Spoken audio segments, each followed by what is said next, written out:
Wooden touch Bhanwarnath Azamgarh, a complete hardware store. हमारे यहाँ branded plywood, flush door, designer door, PVC door, formica, fancy hardware, kitchen की chimney एवं modular kitchen की exclusive range उपलब्ध। अपने आशियाने में लगाइए 4 चांद, पहुंचिए वुडन टच भंवरनाथ आजमगढ़।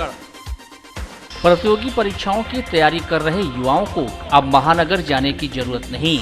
आपके शहर आजमगढ़ के हाईडेल निकट हाफिजपुर चौराहा में खुल गया मानव इंस्टीट्यूट ऑफ कॉम्पिटिटिव क्लासेस, जहां ऑनलाइन ऑफलाइन माध्यम से bank, railway, SSC, UP, PCL, CET, UPSI, NTPC and foundation की तैयारी कराई जा रही है।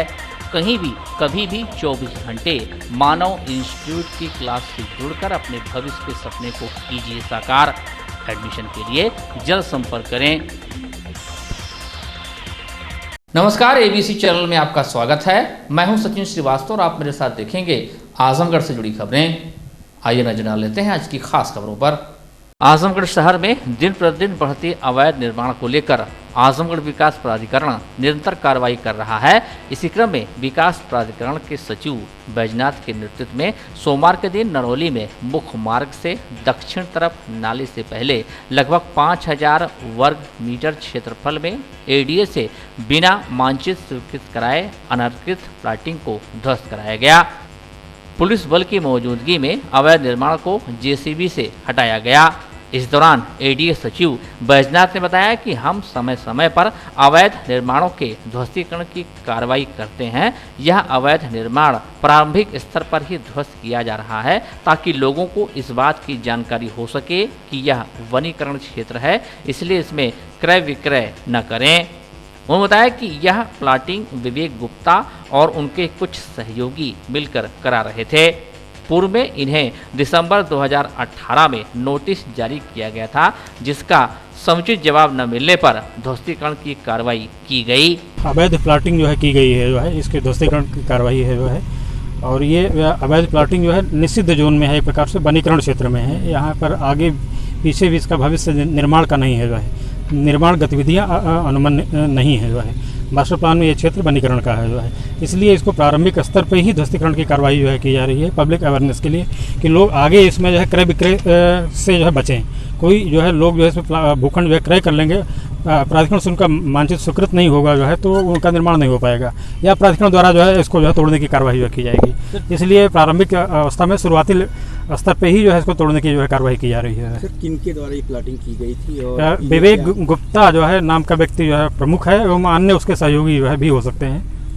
तो क्या ये अनवरत चलता रहेगा? कई जगहों पे ऐसे हैं कि जो है अवैध प्लाटिंग है। नहीं, प्लाटिंग जहाँ पर भी हैं उनको एक ड्यू प्रोसेस अपनाते हुए है उसको इसी तरह से रिमूवल की कार्रवाई आगे भी जो है चलेगी। जो है आजमगढ़ के सिधारी थाना में तैनात दरोगा राजेंद्र प्रसाद सिंह द्वारा छायाचित्र संकलन कर रहे राष्ट्रीय सहारा दैनिक समाचार पत्र के छायाकार हेमेंद्र सिंह हीरो के साथ दुर्व्यवहार किए जाने के मामले को लेकर पत्रकारों का एक प्रतिनिधिमंडल सोमवार के दिन जिलाधिकारी व पुलिस अधीक्षक से मिलकर बेअंदाज दरोगा के खिलाफ कार्रवाई की मांग किया।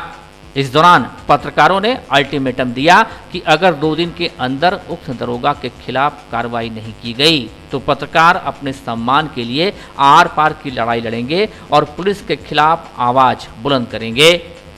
इस दौरान पीड़ित पत्रकार हेमेंद्र सिंह ने बताया कि रविवार के दिन सिधारी के रामलीला मैदान के निकट ट्रांसफार्मर लगाने के दौरान स्थानीय लोगों ने विरोध करते हुए जाम लगा दिया था, जिसकी सूचना पर कवरेज के लिए जब हम लोग पहुंचे तो भारी फोर्स मौजूद थी।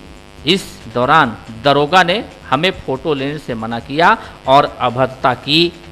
कल जो है हमको सूचना मिली कि सिधारी पे जाम लगा हुआ, ट्रांसफार्मर न लगने को विरोध किया जा रहा है। हम मौके पर गए अपना कवरेज करने के लिए, तो वहाँ एक एसआई जो है राजेंद्र प्रसाद सिंह हमारे साथ गाली गलौज किए और कहे तुम्हारी पत्रकारिता जो है भुलवा दूंगा, जो है आप भद्दी गालियाँ दी हैं, कहे जो हमारा करना होगा कर लेना। अभी आप एसपी ऑफिस आए थे, एसपी साहब से मुलाकात हुई, क्या उन्होंने बोला, क्या कप्तान साहब ने आश्वासन दिया है कि उचित कार्रवाई करेंगे जो है। इस तरीके से पत्रकारों के ऊपर आए दिन पुलिस विभाग द्वारा प्रताड़ित किया जा रहा है, तमाम तरह की बातें की जाए, तो इस तरह से पत्रकारिता को कैसे आप समझ रहे हैं? कई तालमेल अच्छा नहीं है, जबकि मुख्यमंत्री, भाजपा सरकार में मुख्यमंत्री ने खुद कहा है पत्रकारों को प्रताड़ित नहीं किया जाए। देखा जाए तो इस सरकार में पत्रकार सुरक्षित नहीं है। इस मामले में पुलिस अधीक्षक सुधीर कुमार सिंह का कहना है कि मामले की जांच एसपी सिटी को दी गई है। जांच रिपोर्ट आने के बाद संबंधित के विरुद्ध कड़ी कार्रवाई की जाएगी। पत्रकार बंधु मेरे कार्यालय में आए हैं और उन्होंने एक ज्ञापन दिया है और एक शिकायत भी दी है उसके साथ, जिसमें कल जहां ट्रांसफार्मर थाना सिधारी क्षेत्र में लग रहा था, वहां पर ये लोग रिपोर्टिंग करने गए थे, फोटो खींचने गए थे। वहां एक सब इंस्पेक्टर द्वारा इनके द्वारा बताया अभद्र व्यवहार किया गया है। मैंने इसका संज्ञान लिया है और इसकी जांच एसपी सिटी आजमगढ़ को दी है और जो भी जांच में जो भी चीज़ आएगी उसके आधार पे संबंधित के विरुद्ध कड़ी कार्रवाई की जाएगी, क्योंकि पत्रकार बंधुओं के साथ कोई भी अगर बात होती है और जेन्युइन बात है, उन्हें खींचने का जाने का अधिकार है, अगर वहाँ उनके साथ बदतमीजी होती है तो ये बात गलत है। इसकी पूरी जाँच करा के दोषी के खिलाफ कार्रवाई की जाएगी। भारतीय जनता पार्टी जिला अध्यक्ष आजमगढ़ सदर ध्रुव सिंह के नेतृत्व में सेवा सप्ताह कार्यक्रम के क्रम में सोमवार को भाजपा युवा मोर्चा के द्वारा मंडलीय चिकित्सालय आजमगढ़ पर रक्तदान शिविर का आयोजन किया गया और युवा मोर्चा के द्वारा रक्तदान के साथ ही प्लाज्मा दान किया गया। रक्तदान कार्यक्रम की शुरुआत प्रदेश कार्य समिति सदस्य अखिलेश मिश्रा गुड्डू, श्री कृष्णपाल, जिला महामंत्री विनोद कुमार उपाध्याय, ननकूराम सरोज, जिला उपाध्यक्ष अवनीश मिश्रा, जिला कोषा अध्यक्ष मयंक गुप्ता, भाजिमो जिला अध्यक्ष कमलेंद्र मिश्रा की उपस्थिति में हुआ। इस अवसर पर प्रदेश कार्य समिति सदस्य अखिलेश मिश्रा गुड्डू ने कहा कि प्रधानमंत्री नरेंद्र मोदी के 17वें जन्मदिवस के अवसर पर भाजपा जन सेवा को माध्यम बनाकर सेवा सप्ताह मना रही है। 14 से 20 सितंबर तक विभिन्न कार्यक्रम आयोजित किए जाएंगे। देश के यशस्वी प्रधानमंत्री आदरणीय नरेंद्र दामोदर दास मोदी जी का 17वां जन्मदिवस ये 17 सितंबर को है। पार्टी ने इसे 14 तारीख से लेकर 21 तारीख तक सेवा सप्ताह के रूप में मनाने का लक्ष्य रखा है। किसी न किसी दिन, 7 दिन में से हर तरह के कार्यक्रम, जैसे आज रक्तदान से शुरुआत हो रही है, स्वच्छता के कार्यक्रम हैं, तरह तरह के कार्यक्रम पार्टी ने आयोजित किया है और इसको हम लोग सेवा सप्ताह के रूप में आज शुरुआत कर रहे हैं। कितने लोग ब्लड डोनेट करेंगे आज? 70 साल के हमारे प्रधानमंत्री जी हो गए हैं। 70 यूनिट ब्लड डोनेट करने का लक्ष्य है। केंद्र व प्रदेश सरकार की नीतियों के विरोध में सोमवार को समाजवादी पार्टी के फ्रंटल संगठनों समाजवादी युवजन सभा, छात्र सभा, मुलायम सिंह यूथ ब्रिगेड और लोहिया वाहिनी के कार्यकर्ताओं ने जिला मुख्यालय पर जमकर प्रदर्शन किया और इसके बाद महामहिम राज्यपाल को नामित ज्ञापन जिला प्रशासन को सौंपा। इस दौरान योजन सभा के अध्यक्ष आदर्श सिंह शिशुपाल ने कहा कि केंद्र व प्रदेश सरकार की गलत नीतियों के कारण किसान बेहाल हैं, शिक्षा महंगी हो गई है, बेरोजगारी चरम पर है, आरक्षण में कटौती की जा रही है और भ्रष्टाचार का बोलबाला है। समाजवादी पार्टी के जो युवा फ्रंटल संगठन है, योजन सभा, समाजवादी छात्र सभा, मुलायम सिंह यूथ ब्रिगेड और लोहिया वाहिनी, हम चारों संगठन के लोग जो उत्तर प्रदेश सरकार और केंद्र सरकार की जो जन विरोधी नीतियां हैं उसके खिलाफ प्रदर्शन और राज्यपाल महोदय को ज्ञापन देने के लिए हम लोगों ने आज कार्यक्रम रखा था, जिसके स्वरूप हम लोगों ने ज्ञापन दिया। हम लोग का मुख्य मुद्दा बेहाल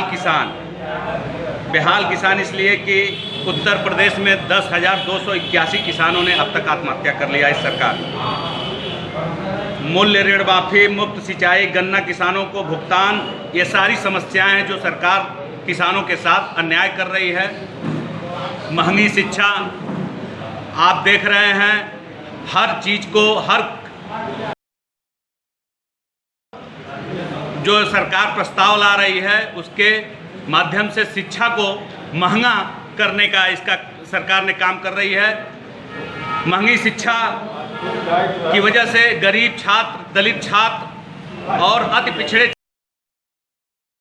का एडमिशन होता था, वो अपने एडमिशन से, निःशुल्क एडमिशन से वंचित हो रहे हैं। गरीबों को शिक्षा को रोकने के लिए ये उत्तर प्रदेश सरकार शिक्षा को महंगी कर रही है, उसके खिलाफ हम लोगों ने ज्ञापन दिया है। बेरोजगारी आप देख रहे हैं, जो केंद्र सरकार और राज्य सरकार, केंद्र सरकार 2 करोड़ हर साल रोजगार देने का वादा, राज्य सरकार भी हर साल रोजगार देने का वादा, दोनों सरकारें डबल इंजन की सरकार जिसको बोली जा रही है वो फेल चल रही है रोजगार देने के स्वरूप में। लावारिस मृतकों का दाह संस्कार करने वाले भारत रक्षा दल के कार्यकर्ताओं ने रविवार को राजघाट पर लावारिस मृतकों की आत्मा की शांति हेतु पिंडदान का कार्य व अपने कार्यालय पर ब्राह्मणों को दान दक्षिणा के साथ ही भोजन करवाकर प्रार्थना किया। इस आयोजन में लगे संगठन के कार्यकर्ताओं ने बताया कि अगस्त 2013 से भारत रक्षा दल द्वारा जिले भर में पाए जाने वाले लावारिस मृतकों का दाह संस्कार किया जा रहा है। लावारिस मरने वालों की भी सदगति हो जाए, उनको भी मुखाग्नि मिल जाए, उनका भी क्रियाकर्म हो जाए, इसके लिए हम लोग लगातार लगे हुए हैं।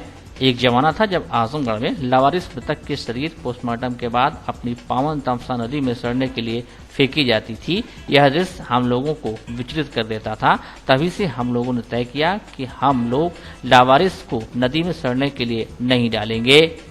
तभी से संगठन द्वारा यह कार्य निरंतर किया जा रहा है। हिंदू धर्म की परंपराओं मान्यताओं के अनुसार राजघाट पर ऐसे सभी लावारिस मृतकों का हम लोग दाह संस्कार करते हैं। तुरंत उनकी तिरही श्राद्ध संभव नहीं हो पाता तो विद्वानों ब्राह्मणों से राय लेकर प्रत्येक वर्ष प्रतिपक्ष में वर्ष भर के लावारिस मृतकों का एक साथ सामूहिक आह्वान करके पूरे विधि विधान मान्यताओं परंपराओं के अनुसार मंत्रोच्चार के बीच सबका पिंडदान किया जाता है और ईश्वर से प्रार्थना की जाती है। इसके बाद ब्राह्मणों को यथाशक्ति दान दक्षिणा देकर भोजन करवाया जाता है। आप देख ही रहे होंगे कि हर वर्ष की भांति जो लावारिस लाश का हम लोग दाह संस्कार करते हैं, उनकी आत्मा की शांति हेतु हर साल हम लोग ये पितरपक्ष में सामूहिक पुण्यदान और श्राद्ध पूजा वगैरह करते हैं उनकी आत्मा के शांति के लिए। जैसे हिंदू धर्म में बना है कि लोग अपने घर के लोगों की मृत्यु होने के बाद लोग तिरही और श्राद्ध करते हैं, उसी तरह हमारे लिए जो लावारिस अज्ञात व्यक्ति चाहे जिनका भी हमने दाह संस्कार किया है, तो अब तो डेली करेंगे नहीं। आप मान लीजिए कि 60 से 70 अज्ञात लाशें आती हैं, सबका एक ही दिन पितरपक्ष के समय हम लोग उनकी आत्मा के शांति हेतु श्राद्ध और पिंडदान वगैरह जितनी भी हिंदू रीति रिवाज से क्रियाक्रम होता है सब हम लोग करते हैं। अब तक कितने लोगों का आप लोगों ने किया और कितने वर्षों से कर रहे हैं?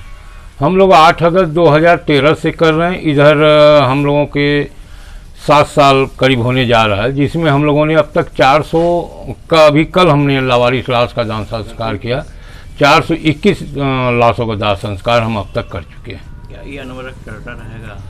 हाँ, ये तो हम लोगों ने एक संकल्प लिया हुआ है कि जब तक अपनी जो है यह सांस चलती रहेगी तब तक हम यह कार्य करते रहेंगे। हमारा भारत रक्षा दल परिवार जो संकल्प लेता है उसको पूरा करता है। मिशन मोदी पीएम अगेन ने जिला अध्यक्ष महिला मोर्चा मिथिलेश पांडे के नेतृत्व में सोमवार के दिन जिलाधिकारी को ज्ञापन सौंपा। इस दौरान बीएमसी द्वारा फिल्म अभिनेत्री कंगना रनौत के ऑफिस को ध्वस्त किए जाने की निंदा करते हुए मांग की गई कि महाराष्ट्र सरकार कंगना का ऑफिस फिर से बनवाए और कंगना रनौत को सुरक्षा मुहैया कराई जाए। राज्यपाल के माध्यम से महाराष्ट्र सरकार के लिए ज्ञापन सौंपा है। हमने मांग किया है कि कंगना का जिस प्रकार घर तोड़ा गया है, महाराष्ट्र सरकार उसको पूरे अपने जिम्मेदारी पे लेकर के बनवाए और उसको पूर्ण रूप से सुरक्षा दी जाए। और कंगना ने सच्चाई का सामना किया है और सत्य की जीत होनी चाहिए। सत्य पराजित नहीं होना चाहिए और ना ही होगा, थोड़ा सा वक्त भले लगेगा। जिस तरह से महाराष्ट्र सरकार कंगना के खिलाफ आंदोलन चला के उसको दबाने की कोशिश कर रही है, उतनी मेहनत से अगर वो कोरोना के खिलाफ जंग लड़ती तो शायद विजय हासिल हो जाती।